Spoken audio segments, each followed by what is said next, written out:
Kwa majina naitwa Engineer Germano Barnabas Ngusa. Ni mwana CCM kidakidaki kweli kweli.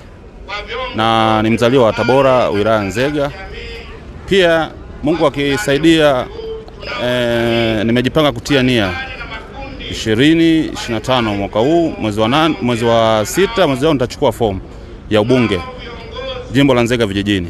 Nimejipanga, nimejizatiti, niko imara na nina uhakika nitakwenda kuwa kiongozi. Kwa kweli nipende kusema tu awamu ya 6 chini ya Dr. Samia Suluhu Hassan imefanya mambo makubwa sana. Imefanya tunaona kwenye upande wa miundombinu, barabara ziko vizuri. Kipindi cha nyuma Dodoma, huko kufika Dodoma barabara za lami zilikuwa ni chache sana. Sasa Dodoma kwa sasa kwa kweli lami ni za kutosha. Pia ameweka fursa nyingi kwa upande wa vijana. Kwa kweli tunaona vijana wamepewa fursa za kutosha. Upande wa afya pia tunaona afya sasa. Kwa mfano mimi mkazi wa Tabora, Nzega vijijini, nimetoka Nzega vijijini kuja Dodoma kwenye mkutano mkuu, nimekutana na ambulance za kutosha. Lakini zamani ulikuwa ukisafiri kutoka Tabora mpaka Dodoma au sehemu yote uweze kuonana na ambulance, lakini sasa Mheshimiwa Rais ameleta ambulance za kutosha kwa ajili ya huduma kwa wagonjwa na wananchi pia wote. Mimi nimejipanga kwa kweli kuchukua fomu jimbo la Nzega vijijini, na imani wananchi wanataka mabadiliko na wanataka kiongozi ambaye anaweza akawasimamia kwenye haki zao za msingi. Nzega vijijini inahitaji kijana ambaye anaweza katubwa na kwenda kuleta majibu sahihi.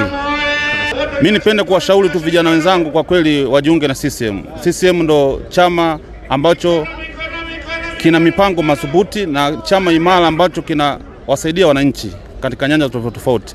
Mimi sijaona chama kingine ambacho kinaweza kikapambana na CCM.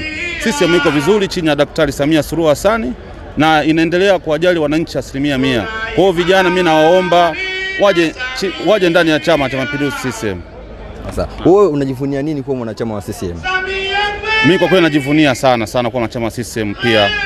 Maana nimeweza kupata fursa mbalimbali. Pia kukijua Chama cha Mapinduzi ambacho ni chama cha ukombozi Tanzania. Kwa kweli najivunia sana, niseme hivyo. Najivunia sana kuwa mwanachama Chama cha Mapinduzi CCM. Shukrani, nikutakia wakati njema. Asante sana, nashukuru sana.